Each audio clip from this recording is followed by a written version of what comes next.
Olá, muito boa noite a todos. Olá pessoal, tudo bem? Esse é o seu programa.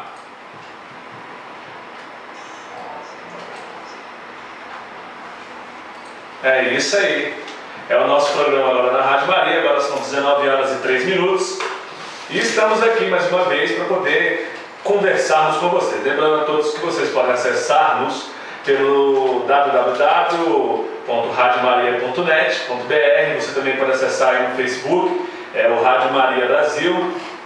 Você também pode acessar pelo Twitter, né, o @RádioMariaBR. E você pode nos ouvir também pela 1510 AM e 107.9 FM. Rádio Maria, uma voz católica em sua casa. Estamos aqui novamente. Lembrando a todos, hoje nós não teremos participação por telefone, pois o telefone está com um problema, então não estaremos recebendo ligações. Muito boa noite, Paulo. Boa noite. Muito boa noite, Ari. Boa noite a todos os ouvintes da Rádio Maria. Fala de novo que acho que falhou ali. Boa noite. Aí. Boa noite a todos os ouvintes da Rádio Maria. Esse é o Ari, a gente já conversou com ele sobre o JMJ, né? E hoje nós vamos conversar sobre aborto, né, Paulo? Isso. Um tema um tanto quanto complexo, um tema um tanto quanto complicado, mas ao mesmo tempo um tema que esta semana se tornou bastante atual. Eu esqueci também. Boa noite, Vinícius. Tá baixinho do Vinícius. Então, hoje nós vamos falar, então, né, Paulo, sobre o aborto. Essa questão, essa semana foi aprovado aí pela nossa, entre aspas, querida presidenta Dilma, né, sancionou aí uma lei um tanto quanto controversa que nos meios católicos, religiosos, está gerando um burburinho bastante grande. Hoje nós vamos ter um papo bastante legal sobre isso hoje. E agora, para a gente começar, para dar partida ao nosso programa, vamos ouvir uma musiquinha da Eliana Ribeiro, Mais Pra Você. Olá, estamos de volta mais uma vez aqui com o seu programa, o seu Pode Escolher. Agora são 19 horas e 9 minutos. Estamos de volta e vamos conversar, né, Paulo, hoje sobre essa questão do aborto. Essa semana agora foi aprovada aí uma lei um tanto quanto controversa nessa questão do aborto, que não foi digerida por nós católicos, nem tanto por nós, pelas pessoas também religiosas, as pessoas que são contra esse assassinato institucionalizado pelo Estado. E assim, a gente ficou muito triste, mas é a luta, né? É o cristão lutando, o cristão empunhando suas armas das maneiras que melhor lhe convém. E a gente não faz como faz a marcha das vadias, né? De ir às ruas e quebrar uma imagem afrontando a consciência da outra pessoa. Mas estamos aqui nesse meio tentando conversar, tentando mostrar às pessoas o que é esse aborto, né, Paulo? Exatamente. E para a gente poder tratar um pouquinho desse assunto até chegar na lei, no projeto de lei complementar, no projeto de lei da Câmara, originário da Câmara, vamos entender um pouquinho o que é o aborto e todas as vertentes dele até a gente chegar lá com o nosso amigo Ari, né? Para você que está em casa ouvindo, o Ari já esteve aqui com a gente na JMJ, falando sobre a JMJ, como disse o Bruno, e ele faz parte dos promotores da vida, o grupo jovem vinculado à Comissão Arquidiocesana de Bioética. É isso mesmo, Ari? É isso mesmo. Então, acho que maior propriedade nós não temos para poder falar do assunto. Bom, primeiro, boa noite a todos. Eu faço parte do grupo Promotores da Vida, participo do grupo desde 2009. E é uma graça participar do grupo, porque eu tenho a possibilidade, juntamente com outros jovens aqui da Arquidiocese de Brasília, de poder estudar temas como aborto, a homossexualidade, a questão da castidade, a questão do matrimônio. Então, assim, são assuntos que estão interligados e é importante, acima de tudo, a gente poder retratar esses assuntos. Semana passada o Papa disse que, como uma boa mãe, a Igreja ela não pode se restringir apenas a cartas, mas isso não retira a validade das cartas. E a Igreja Católica tem inúmeros documentos a respeito desses temas. Então é importante cada vez mais os jovens católicos e também os cristãos de modo geral buscarem informação na igreja para que possam entender cada vez mais esses temas e poder realmente no dia a dia fazer a diferença. Então concordo muito com o Papa. O Papa estava comentando muito durante a Jornada Mundial da Juventude sobre a questão da acolhida, a importância da acolhida. E o aborto é um tema que traz muito isso em pauta por conta do fato de muitas mulheres nesse exato momento estão escutando a rádio e estão pensando em abortar. E outras mulheres, infelizmente, já abortaram. Então acho que a primeira mensagem dessa noite, acima de tudo, é para aquelas mulheres que estão pensando em abortar: não desliguem o rádio, permaneçam até o fim, mas não abortem. Tenham a generosidade de Nossa Senhora, que soube dizer sim ao projeto salvífico de Deus. E esse projeto salvífico começou a partir da encarnação do Verbo, que é Cristo. Então, desde o primórdio, desde o início, a questão da fecundação, a questão da gestação, faz parte da nossa caminhada cristã. Então, a coragem de uma jovem menina no interior lá de Nazaré deu início a todo esse projeto de salvação, na qual nós temos a graça hoje de participar ativamente como membros da Igreja Católica e também todos os outros cristãos. Mas, acima de tudo, o exemplo de Maria é um exemplo para essas mulheres que nesse exato momento têm a dúvida se elas abortam ou não. Então, siga o exemplo de Nossa Senhora e deem a possibilidade a essa criança nascer, acima de tudo isso. E para aquelas que já abortaram, segue o convite também para confiar extremamente na misericórdia de Deus. Às vezes, num momento de angústia, num momento de solidão, muitas mulheres não encontram outras saídas. Então, por meio desse programa hoje, é importante a gente colocar alguns pontos, algumas portas que podem ser abertas para essas mulheres, para que elas não recorram ao aborto e não considerem o aborto como a única alternativa. Então, eu acho que o primeiro ponto que a gente realmente precisa abordar, e eu acho que para todos os jovens que participaram da Jornada Mundial da Juventude, é um convite para que abram uma mochila, retirem um documento azul que está lá dentro, chamado Chaves para a Bioética. Esse documento é fundamental. Se você não entende absolutamente nada sobre esses temas, é um guia extraordinário para que você possa passar a entender e possa iniciar esse bate-papo a respeito de aborto e sobre outros temas que são tão fundamentais. Então, assim, o primeiro ponto que é importante colocar, Paulo, é a respeito do que é o aborto. Exatamente. O aborto é um atentado à vida. E é um atentado direto, é um atentado à vida humana. E para você realizar um atentado à vida humana, você não pode literalmente chegar e falar que você vai assassinar uma criança. Ninguém que defende o aborto fala nesses termos porque sabe que não conta com apoio social, especialmente aqui no Brasil. Então, o que muitas vezes as pessoas fazem, o que ocorreu nesse projeto de lei, para muitas pessoas quando leem esse projeto, não fica muito claro se esse projeto realmente está tratando de aborto ou não. Mas o primeiro passo é isso: tomem muito cuidado com a linguagem. A linguagem nesses casos é fundamental. Então, como ninguém fala sobre assassinato de criança, o primeiro aspecto é você começar a tratar isso de uma forma bem suave. E muita gente cai nessas armadilhas porque não consegue perceber nesses termos a suavidade dessas palavras e o que elas dizem. Exemplo: o projeto de lei aprovado essa semana, no artigo 3º, inciso 4º, está lá: profilaxia da gravidez. Quando a gente fala da profilaxia da gravidez, primeiro você considera a gravidez uma doença.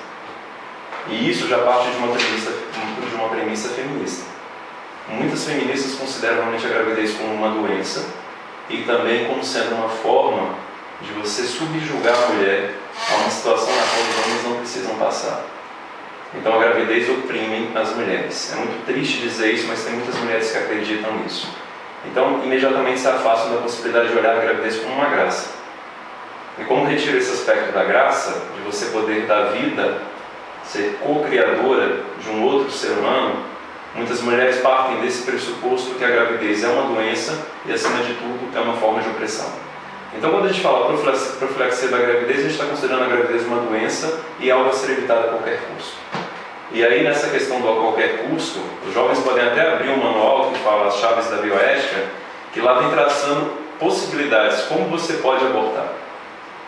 E aí você tem das formas mais cruéis até as formas também que podem parecer assim as mais, diríamos assim, do mal o menor. Então acho que são alguns princípios que tem na bioética que a gente precisa conversar hoje para as pessoas entenderem a seriedade e a gravidade do assunto quando se trata desse projeto de lei e o que ele trará no futuro. Mas de um modo bem objetivo e direto, é um atentado à vida e é uma forma de você impedir o desenvolvimento natural de um ser humano dentro do ventre materno. Sim, perfeito. E por falar nisso, quais são os tipos de aborto que nós temos? Olha, tem um leque. mas dentro desse leque, se a gente for narrar para as pessoas o que é o aborto, muitas pessoas até se ligariam e não continuariam participando do programa.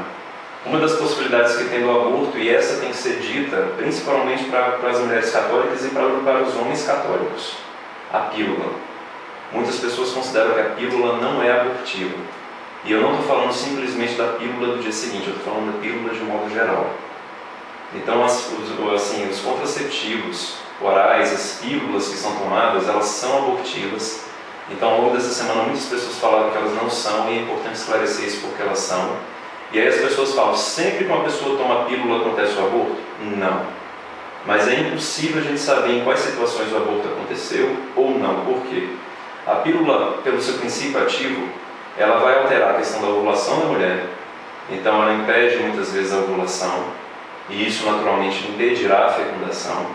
Ela também muda a viscosidade do muco vaginal e dificulta a caminhada do espermatozoide até a trompa. Então isso também pode dificultar a fecundação. Mas, se vocês entrarem em qualquer bula de qualquer pílula, vocês vão notar lá de uma forma bem sutil também que ela impede a nidação. E aí eu acho que é um primeiro ponto importante. Quando começa a vida humana? Será que é uma resposta que a igreja dá ou será que é uma resposta que a ciência dá? Então, assim, muitas pessoas acham que a gente está tratando de um tema religioso. E por mais que você esteja sintonizado numa rádio católica, esse tema não é um tema religioso. A gente tem que partir de conceitos claramente objetivos e científicos. A vida humana ela começa na fecundação. É quando o espermatozoide encontra o óvulo, e a partir disso, tanto a genética do pai quanto a herança da genética da mãe, elas se encontram e isso gera um novo indivíduo. Ou seja, o embrião é humano. É humano. O que eu acho interessante nesse aspecto, nesse ponto, é justamente que quando se fala numa fecundação, a maioria das pessoas imaginam que a criança ainda depende da mãe. De certa forma depende. Mas o que eu gostaria de ressaltar é que uma vez eu lendo sobre... Minha esposa está no processo de gravidez, e aí a gente foi dar uma lida sobre isso, e uma das coisas que me deixou muito intrigado e achei imensamente interessante foi que por que há o ato da mulher ficar querendo vomitar o tempo inteiro? É porque o corpo humano imagina que aquilo ali é um ser estranho a ela. Ou seja, a partir daquele momento, é um ser completamente novo dentro do corpo da pessoa, mas ele está sendo gerado dentro do corpo. Então, seria como se fosse uma proteção que o Deus criou para aquele indivíduo, que ele só vai utilizar o corpo da mulher por determinado tempo, para que ele possa crescer, se desenvolver, fazer tudo certinho. Então, me deixou achei muito interessante foi justamente isso. As pessoas imaginam, muitas feministas falam, é o meu corpo e eu tenho o direito de dispor do meu corpo da maneira que eu quiser. Mas ali há um direito da criança e há também o direito da pessoa, da criança nascer, até porque biologicamente o ser humano tende a querer expulsar o corpo estranho a ele, né? Não, essa questão da dependência, até aqui no documento que foi distribuído na Jornada Mundial da Juventude, ele exemplifica bem a respeito do desenvolvimento do ser humano desde a sua fase embrionária até a morte natural. Ele demonstra que a questão da dependência é algo que nos acompanha mesmo após o nascimento. Então, nesse exato momento, se a gente está conversando é porque aqui tem oxigênio, a gente tem a possibilidade de respirar. E a gente é dependente desse oxigênio para poder sobreviver. Então, assim, muitas vezes os argumentos que são levantados são argumentos que eles tentam descaracterizar a personalidade daquele indivíduo que está em crescimento, daquele ser humano. Então é importante as pessoas entenderem que quando a gente trata sobre esse assunto, levantam inúmeros argumentos e basta a gente partir dessa primeira linha de raciocínio.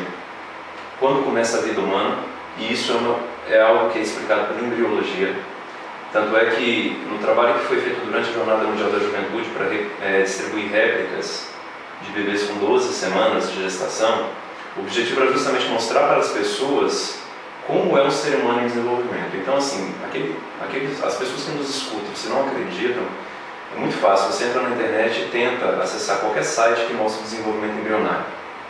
E ao acompanhar o desenvolvimento embrionário, vocês vão perceber o milagre da vida humana.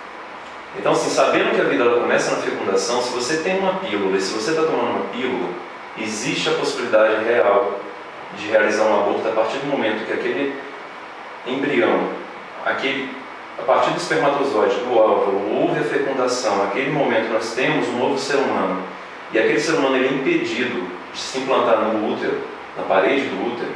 O que está ocorrendo ali é uma ação direta para que aquela vida não siga o seu processo natural de desenvolvimento.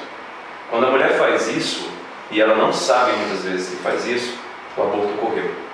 Então acho que é importante a gente pontuar a respeito disso, porque quando a gente fala de profilaxia da gravidez, o que está colocando aqui é justamente você impedir qualquer possibilidade para que a gravidez ocorra. E aí é bom pontuar algo. Essa semana o ministro da Saúde, ele argumentou a respeito de dados estatísticos e de queda nessa estatística a respeito do uso da pílula no dia seguinte. A partir do momento que você desconsidera a possibilidade daquele embrião de se desenvolver, e aí isso não entra na estatística, será que realmente a gente pode falar que está diminuindo a quantidade de aborto no país? Se você está usando a pílula e essa pílula é abortiva, quem é que vai contabilizar quantos abortos aconteceram? Então é muito fácil a gente verificar que provavelmente vai diminuir a quantidade de aborto por aspiração, de crianças serem dilaceradas dentro do corpo da mãe, dentro do útero, elas literalmente são dilaceradas e aspiradas. Isso porque ela já sabe que ela está grávida, está com um neném já em desenvolvimento lá. Já desenvolvido. A questão é justamente essa, né? A questão é essa. Quando você não tem esse pensamento, você fala, vou tomar a pílula, não está acontecendo nada. Isso. E essa questão da pílula é justamente porque você não enxerga. Então, a gente não enxerga, não contabiliza, isso não entra nos dados estatísticos, e a partir disso tudo as pessoas começam a defender. Então, assim, a Igreja Católica ela trabalha dentro de uma das linhas da bioética, a bioética personalista. Discutir o aborto, você tem que considerar a mulher e você tem que considerar a criança. Qualquer discussão que entre simplesmente no aspecto da mulher é uma discussão equivocada. Se a gente também só está partindo do olhar para a criança, também é equivocado.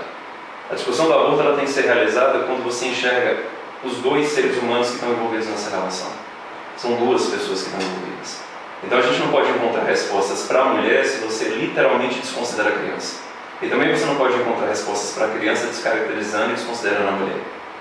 E isso é importante porque muitas vezes a linha de raciocínio, quando a gente fala sobre violência sexual e o atendimento que tem sido prestado aqui no país, ele desconsidera claramente a criança que está em possibilidade de desenvolver, crescer e realmente trazer para todos nós a alegria da vida. Então, você comentou aí sobre a violência sexual, né?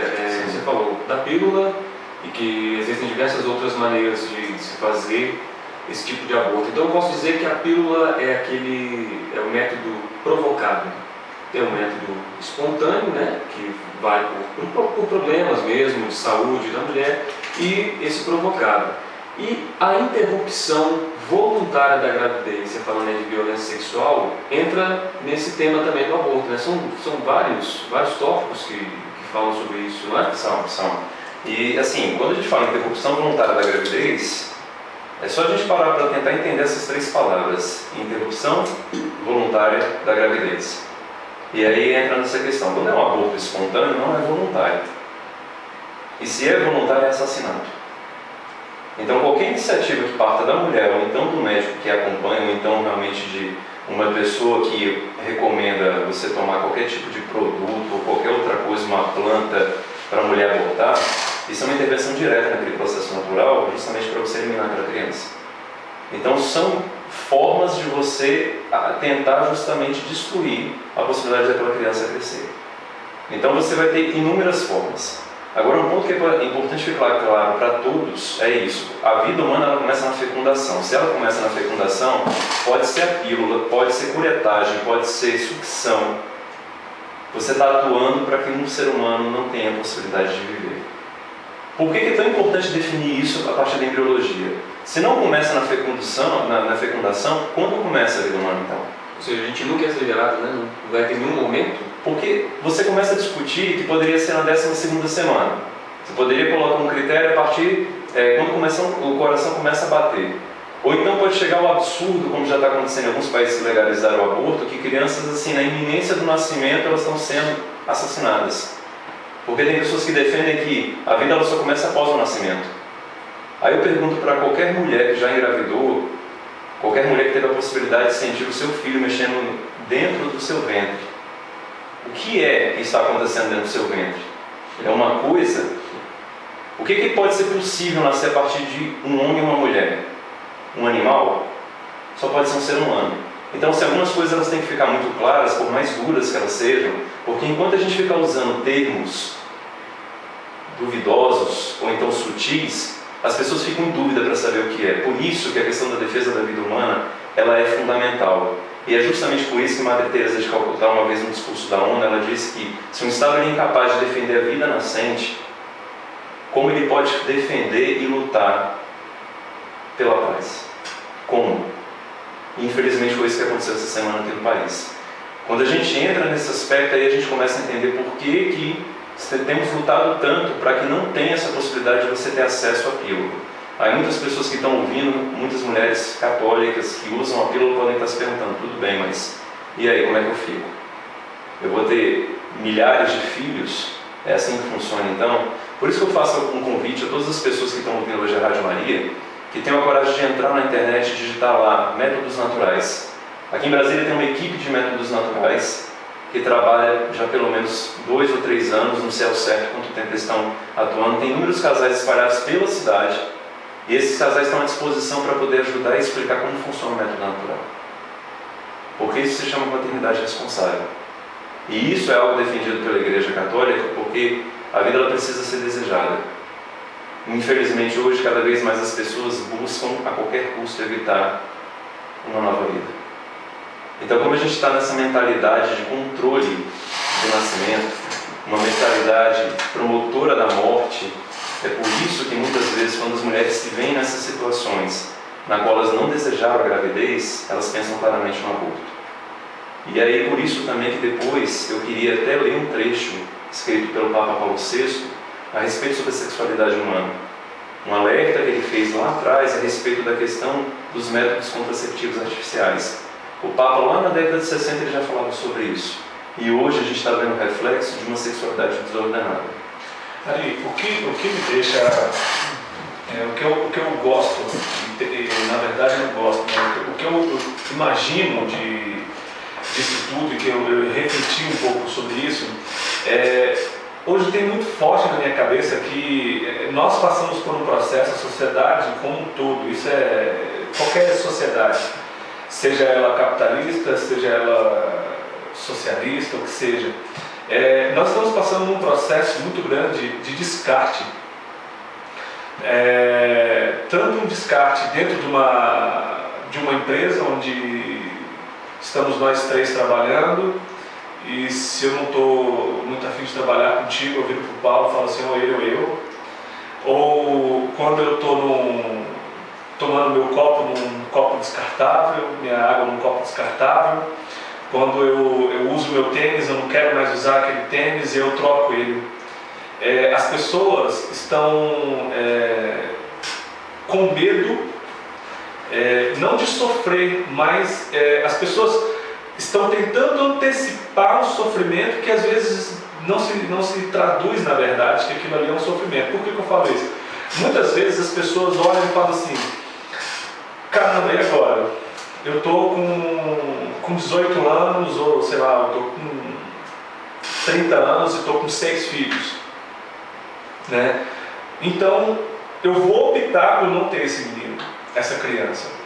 Então, isso para mim se torna muito a questão do descarte, ou até a questão do medo de sofrer. As pessoas estão com...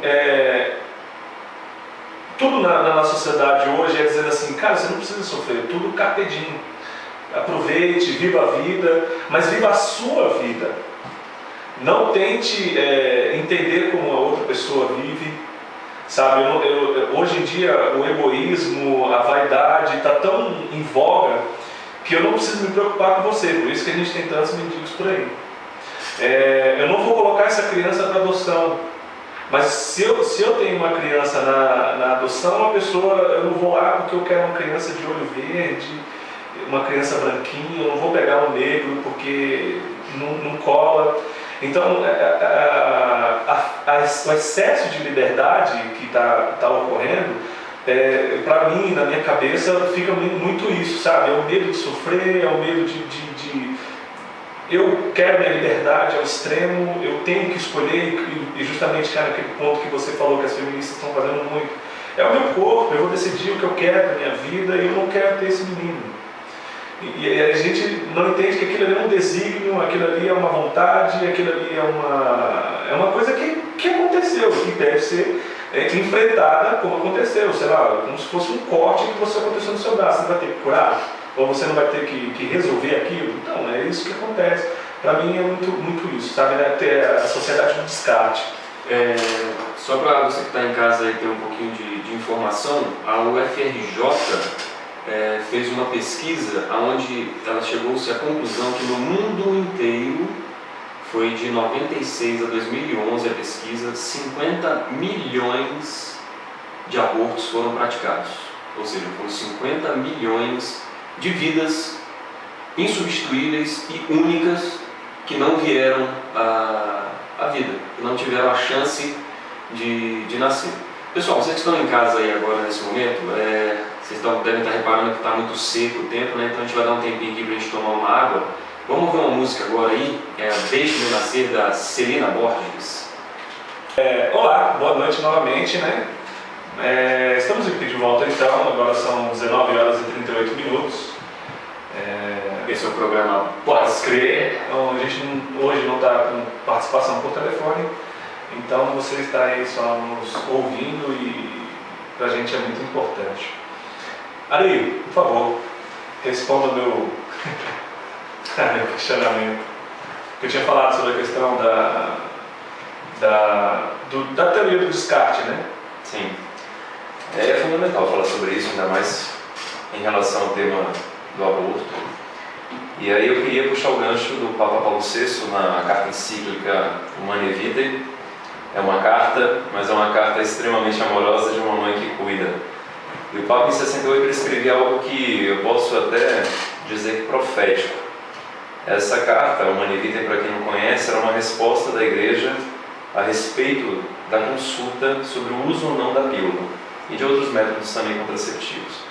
E aí naquele período o Vaticano criou uma comissão para poder estudar, tomou uma decisão por meio dessa carta publicada pelo Santo Padre, Paulo VI, e num dos trechos ele diz o seguinte, falando sobre o uso da pílula, caso a Igreja considerasse lícito: é ainda de recear que o homem, habituando-se ao uso das práticas anticoncepcionais, acabe por perder o respeito pela mulher e, sem se preocupar mais com o equilíbrio físico e psicológico dela, chegue a considerá-la como simples instrumento de prazer egoísta e não mais como a sua companheira respeitada e amada. Eu quis trazer esse trecho do Papa Paulo VI porque eu acho que a gente tem que distinguir duas situações e aí refletir a respeito dessas duas situações. A primeira delas é com relação a essa questão do descarte. O ensinamento da Igreja Católica a respeito de sexualidade, e graças a Deus é um ensinamento que tem perpassado ao longo desses séculos, é um ensinamento pautado em dois grandes pilares: o caráter unitivo e o caráter procriativo. Quando a Igreja fala sobre sexualidade, ela fala que o ato conjugal ele deve justamente ocorrer dentro do matrimônio, porque é nesse momento, depois de ter percorrido as etapas do namoro, do noivado, do conhecimento mútuo, que um casal tem condições de se abrir à vida, de encontrar a possibilidade de abertura à vida, fruto de uma unidade, que é para a vida toda. A gente, partindo dessa reflexão, a gente começa a refletir hoje nos tempos atuais, onde muitas pessoas falam dessa questão do direito, da liberdade, da felicidade. Quantos jovens estão ouvindo e falam: puxa, se eu quiser ter um ato conjugal agora, por que não? E aí confiam na pílula, confiam na camisinha, porque eles sabem, pano de fundo, que é uma relação egoísta. É uma relação egoísta porque quando você não está aberto à vida, é porque o fato de você estar com aquela outra pessoa implica que você não quer estar com ela pela vida toda. Você não quer se comprometer com ela. A geração de uma vida humana gera compromisso. E muitas pessoas que falam que amam para poder justificar o ato sexual, na verdade não amam porque não têm coragem de compromisso. Então, quando a igreja ensina sobre sexualidade humana, sexualidade sadia, e olha que a gente está falando sobre isso abertamente, porque a gente não vê no ato sexual um mal, pelo contrário, é um grande bem. Mas é um grande bem que precisa de estrutura mínima. E quando o ministério fala sobre sexo seguro, o verdadeiro sexo seguro não é usar camisinha. O verdadeiro sexo seguro é você percorrer todas essas etapas, casar e ter a coragem de se comprometer com uma mulher, com um homem, pela vida toda e se abrir à vida. Então esse é o primeiro ponto. O que tem ocorrido muito é que muitas pessoas não têm coragem do compromisso, estão dentro de atos profundamente egoístas, e aí quando se vem diante da possibilidade de uma nova vida, quando a mulher engravida, o que a gente tem observado por muitas vezes são mulheres que ficam abandonadas, literalmente abandonadas. E é bom pontuar isso, tem muitos homens covardes que na hora que precisam realmente assumir a responsabilidade dos atos, fogem, e as mulheres ficam sozinhas. Então nesse primeiro ponto, para quem está nos ouvindo hoje, que se identificou com essa situação, ou então até mesmo aquelas pessoas que estão escutando, e sabem de alguém aqui na região de Brasília, que está pensando em abortar, não deixe de anotar o telefone que eu vou passar agora, porque é fundamental esse telefone. Esse telefone ele já salvou pelo menos umas 300 crianças ao longo de 10 anos de trabalho. E por isso que eu abro justamente essa questão, para que todo mundo tome conhecimento de uma comunidade chamada Santos Inocentes, que é uma comunidade de pessoas voluntárias que se dispõem a encontrar as mulheres que estão nessa situação de abandono, que estão desesperadas, pensando em abortar, e eles vão aí para poder conversar com elas, para mostrar para elas a beleza da vida e a possibilidade de elas encontrarem uma solução para a situação na qual elas se encontram. Então, assim, eu estou passando esse número agora porque é um número que salva vidas. O telefone é 9608 3059. 9608 3059. E tem um telefone fixo também, 3359 2867. 3359 2867. Caso alguém conheça, ou então esteja pensando em abortar, entre em contato com a comunidade Santos Inocentes para que vocês possam ter uma palavra amiga, para que vocês não fiquem nessa cilada de achar que o aborto é a única saída. Essa é a primeira reflexão e essa é a primeira porta que se abre. A outra questão que eu acho que é importante também a gente adentrar é a questão da violência sexual, do estupro. Isso é fundamental dizer, porque antes no primeiro bloco, quando a gente conversava, eu falava que quando a gente vai analisar esse tema, a gente não pode pensar só na criança, tem que pensar na mulher também. E isso é importante dizer porque a mulher está sofrendo uma das piores violências que uma mulher pode ser submetida, que é o estupro. Quando a gente fala sobre estupro, é uma violência tão profunda para a mulher que realmente deixa raízes, deixa marcas.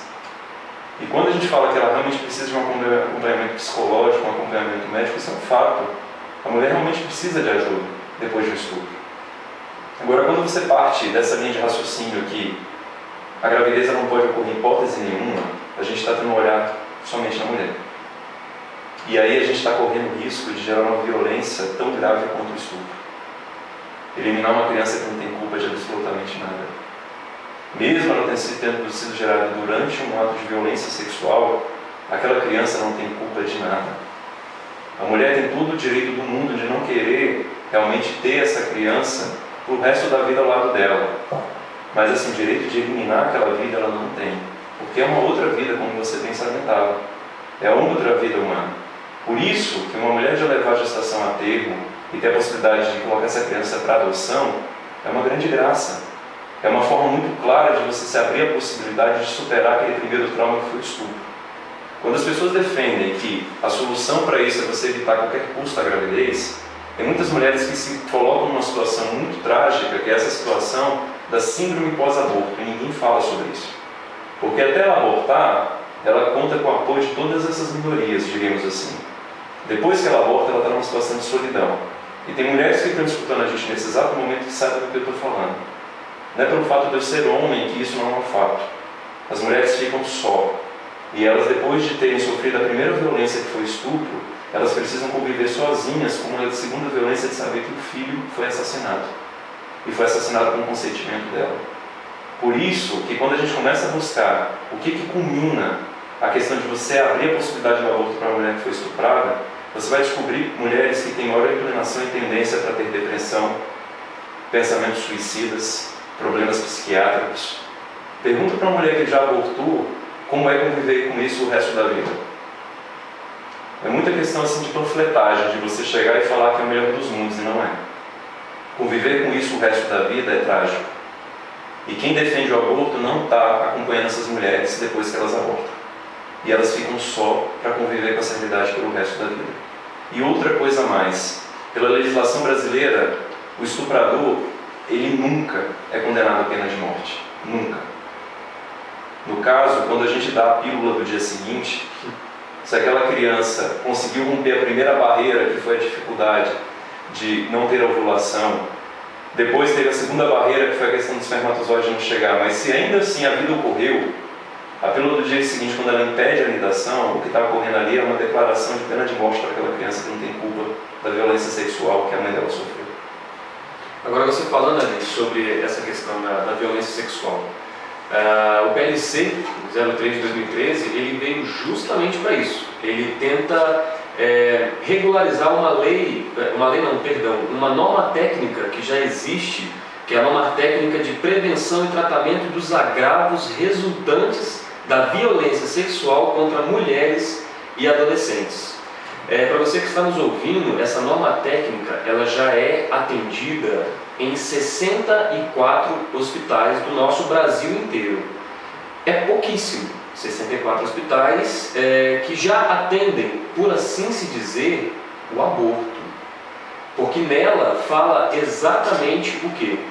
A mulher pode chegar, falar para o médico que teve uma relação sexual que seja com violência ou não, que não consentiu e deseja retirar aquele filho.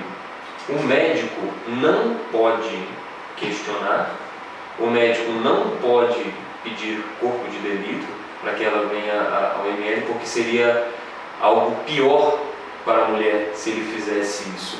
E que autoriza a ele fazer um aborto em 64 hospitais. O PLC 03/2013, convertido agora na lei 12.845 de 1º de agosto de 2013, ela vem fazer com que 6.400 hospitais obrigatoriamente sigam essa norma técnica. Ou seja, hospitais católicos, hospitais evangélicos vão ter que fazer e praticar o aborto sem nenhuma sem nenhum corpo de delito, sem nenhum MS, sem a mulher precisar falar nada. Só ela alegando que ela precisa, que ela não quer fazer o aborto, que ela quer fazer o aborto, o médico tem que fazer. Então é algo que essa lei muita gente desconhecia, somente essa questão da norma técnica. Estão só falando da lei, da profilaxia, que a Dilma vai mudar alguns tópicos, vai mudar alguma coisa, mas não conhecem que essa norma técnica já existe. Ela só não era seguida porque ela não era obrigatória, agora ela passa a ser obrigatória. E aí como que a gente fica nesse caso? E assim, pontuar com relação à lei, eu acho que é importante assim esclarecer, da forma como ela trata, acima de tudo, da forma como ela trata essa questão da violência sexual, ela traz alguns pontos importantes. E aí esses pontos importantes cercam essa questão do cuidado que precisa ser dado a respeito da mulher que sofre uma violência sexual, no amparo que ela precisa realmente receber. Mas a partir do momento que estabelece alguns, por exemplo, artigo 2º da lei, considera-se violência sexual para os efeitos dessa lei qualquer forma de atividade sexual não consentida. Qual sentido? Qualquer forma. Da forma como está escrito, você não consegue definir claramente o que é isso. Então, se não está definido claramente, e eu posso afirmar aqui para vocês que a redação foi feita dessa forma de modo intencional. Está assim de modo intencional.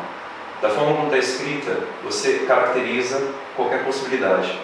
E em qualquer possibilidade, isso pode trazer realmente a questão de você usar a pílula. Então, é importante pontuar que nesse momento, nem a mulher nem o médico têm consciência muito clara se há uma vida humana ou não sendo gerada. Mas como eu estava comentando mais cedo, acaba ficando claro que você fecha qualquer possibilidade para que haja gravidez. Então aqui está vindo sim a possibilidade para o aborto. Um outro ponto muito grave também é você tornar esse atendimento obrigatório. E quando você torna esse atendimento obrigatório, como é que fica a questão da objeção de consciência do médico? Se o médico tem conhecimento e sabe, porque quando a gente escuta muitas vezes a cobertura a respeito do projeto de lei, que agora é a Lei 12.845, as pessoas falam assim, ah, mas a pílula não é abortiva. Tem médicos que sabem que é abortiva e não vão utilizar a pílula. E eles podem realmente declarar objeção de consciência. Aí fala, então outro médico faz. E se for um hospital realmente católico ou então um hospital protestante? Ele vai ser desfiliado do SUS? Porque ele não vai prestar esse atendimento? Então, assim, a forma como ela está redigida, ela traz tantas possibilidades, que nessas possibilidades você abre a possibilidade do aborto. E aí um ponto também que você estava levantando é justamente isso. Não tem nenhuma comprovação sobre o boletim de ocorrência.